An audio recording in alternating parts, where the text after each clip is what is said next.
Olá, pessoal, tudo bem? Meu nome é Tatiane Marques Torquato, sou enfermeira, docente do Instituto Federal de Goiás Campus Águas Lindas e estou aqui hoje, dia 22 de 4 de 2026, gravando mais uma aula do projeto de ensino intitulado Vidas em Suas Mãos, Capacitação em Ovace e Parada Cardiorrespiratória.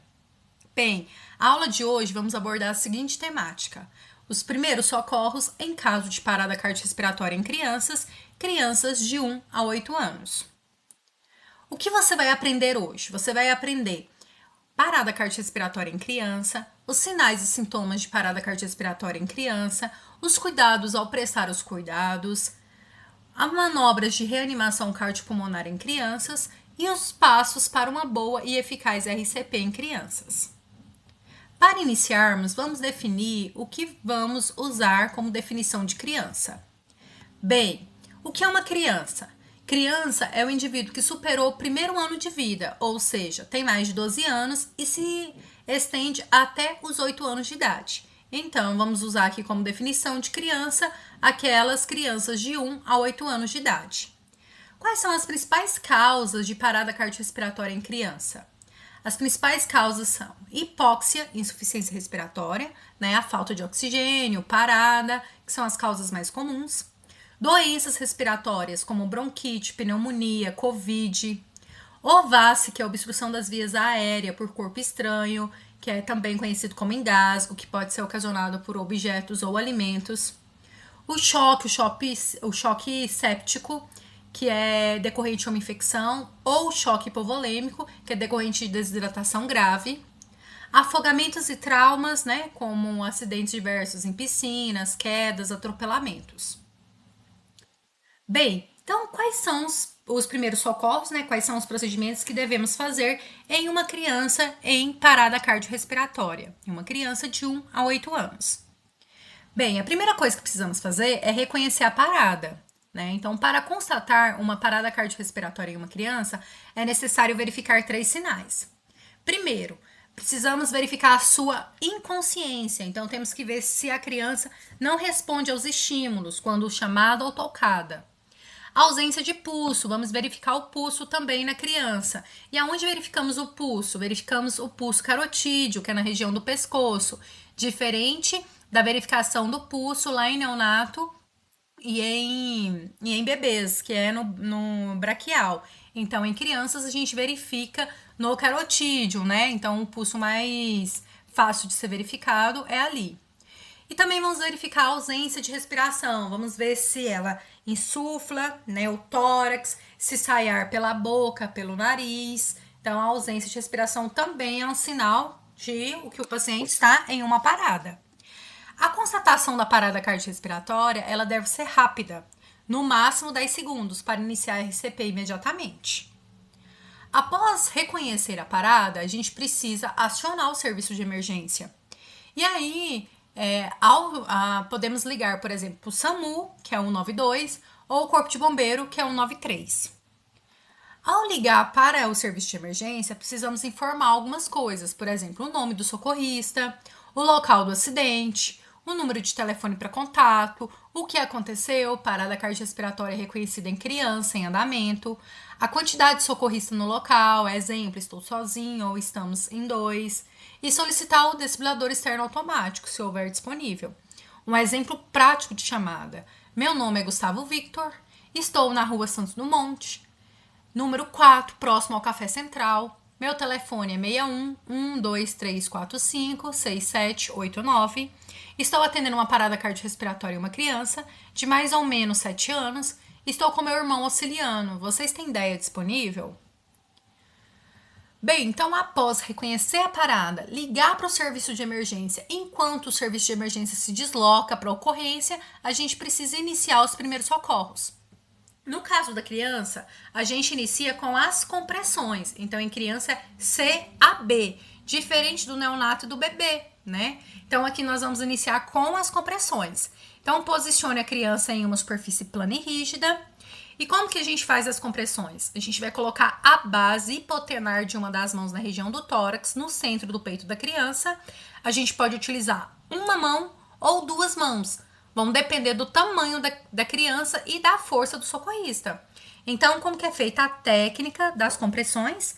É com uma mão ou duas mãos, depende do tamanho da criança e da força do socorrista. Então, se, por exemplo, eu pegar uma criança de 8 anos, que é do meu tamanho, é uma criança, né, já mais robusta, eu não vou usar a técnica somente com uma mão, eu vou usar as duas mãos. Se eu não tiver um bom preparo físico, não tiver muita força na minha mão, eu tiver algum problema, né, alguma lesão ali na mão, eu também vou usar as duas mãos. Agora, se eu pegar uma criança lá de 1 aninho, eu não preciso utilizar as duas mãos. Basta eu utilizar uma mão só. A quantidade de mãos e a força que eu vou fazer, ela tem que ser suficiente para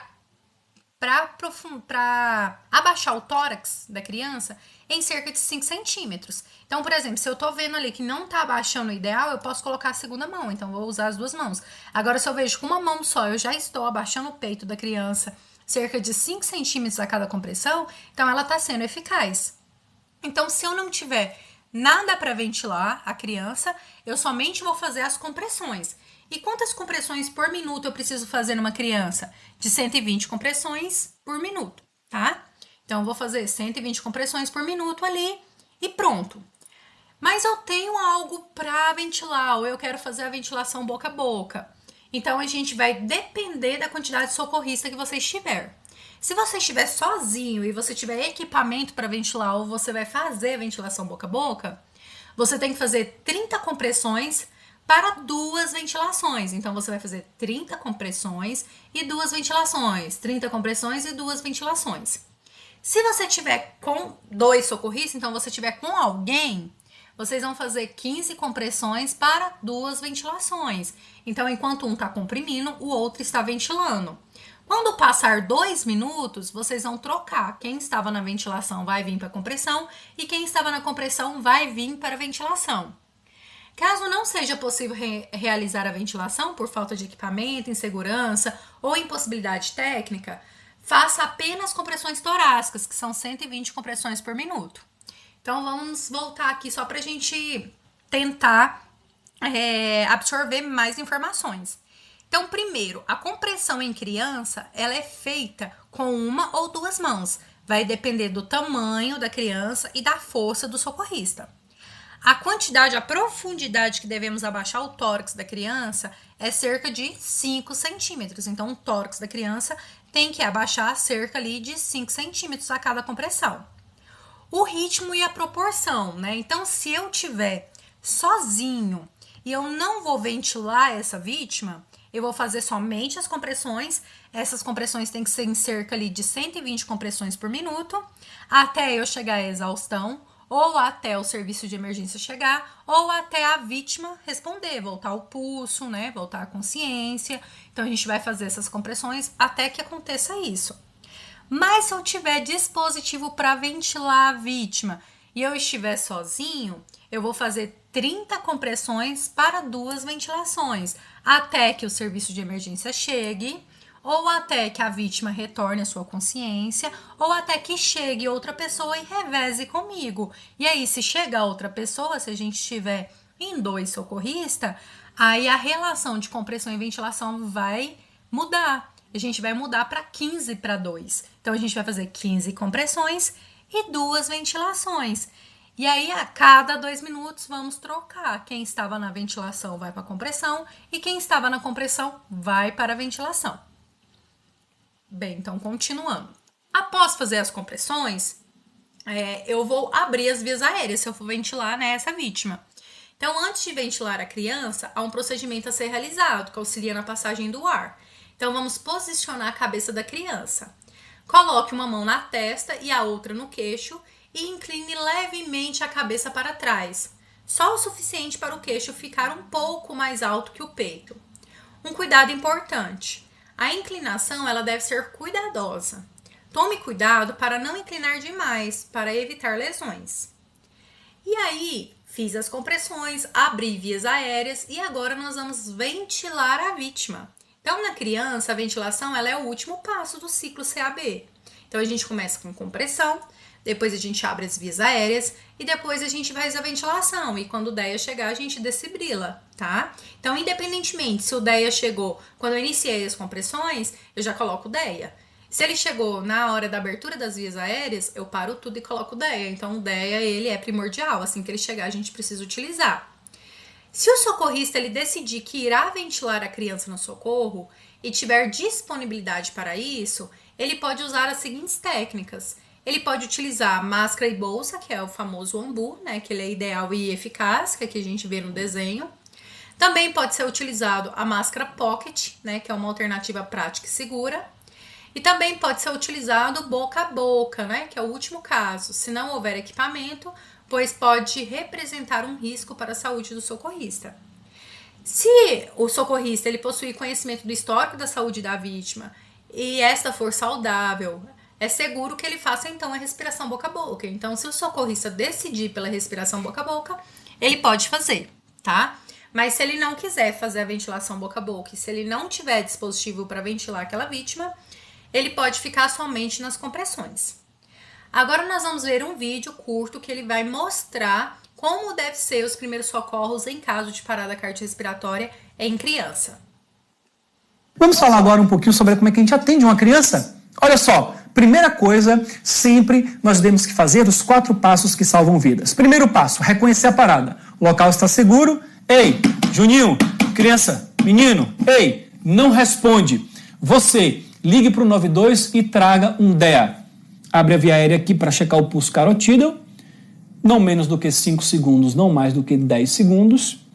Caso ele esteja sem pulso ou em parada respiratória com um pulso abaixo de 60 batimentos por minuto e sinais de hipoperfusão, nós temos a indicação de iniciar RCP. Nós podemos fazer a manobra com apenas uma das mãos. 1, 2, 3, 4, 5, 6, 7, 8, 9, 10, 11, 12, 13, 14, 15, 16, 17, 18, 19, 20, 21, 22, 23, 24, 25, 26, 27, 28, 29, 30. Após as 30 compressões, com uma pocket mask, existem pocket mask pediátricas, pocket mask de adulto. No caso de uma pocket mask de adulto, nós podemos utilizar a pocket mask invertida para fazer uma melhor vedação e com a nossa válvula unidirecional abrir a via aérea e aplicar 2 ventilações observando a elevação do tórax. E aí nós continuamos. Caso tenham 2 socorristas na cena, a recomendação é que tem que se fazer 15 compressões para 2 ventilações para priorizar um pouco mais a questão da ventilação, já que a parada dessa criança muito provavelmente é uma parada respiratória que levou a uma parada cardíaca. Depois, quando chega o desfibrilador externo automático, nós devemos utilizar o desfibrilador externo automático, assim como nós fazemos em adultos. Bem, então como vocês viram, né, aqui mostrando nesse vídeo, a compressão que ele utilizou foi com uma mão só, mas vimos que podemos utilizar as 2 mãos a depender do tamanho da vítima, né, e da força do socorrista. Ele mostrou também que pode ser utilizado a máscara pocket adulto, ela é invertida, então a aba nasal é colocada na região ali da boca e a parte da boca é colocada na região nasal, que aí a gente consegue fazer uma vedação melhor. Então, se a gente tiver a máscara pocket, a gente consegue utilizar.